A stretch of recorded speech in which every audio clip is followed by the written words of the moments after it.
What's up, guys? Today we're going to talk about how to tape our lacrosse stick. And the first thing in taping your lacrosse stick is make sure you use hockey tape when you tape your stick. Hockey tape is way grippier than regular tape that you can use on your stick, and it lasts a lot longer. So you can order it online if you just type it in, or a lot of the lacrosse stores also have hockey tape if you ask for it. There's a bunch of different ways to tape your stick, but the most important part is, like I said, the butt end of your stick.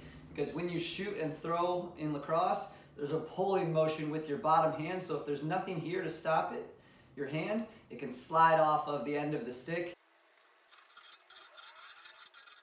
So a tip when you're putting on your knob on the bottom of your stick is every about 15 wraps, you want to have a piece of tape going sideways over the knob, or else when you pull on the knob repetitively, it's going to progressively just slide off of the end of the stick. So like this, you'll just go sideways with a couple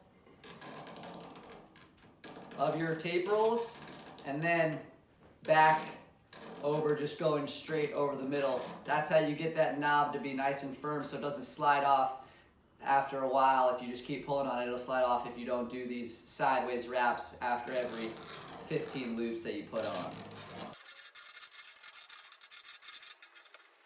There we go. Got my knob on the end of the stick. Like I said, you can make it as thin or as fat as you want. You can make it as tall or as small as you want. That's about how I like to do mine.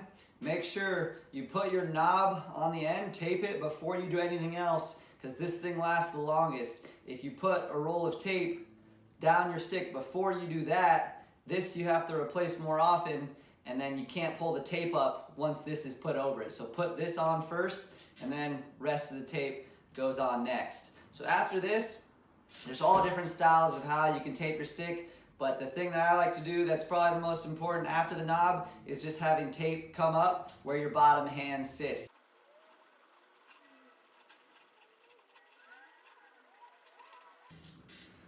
So there we go. That's about all the tape that I use on my stick. Other places you can put tape, if you are a beginner just starting out, one of the best places you can put tape on is where to put your hand when you shoot or pass. Because a lot of kids, they'll have their hands too high or too low when they're passing or shooting. If it's too high, it's going to be hard to get power. If your hand is too low, it's going to be hard to be accurate, and you're also going to lose power.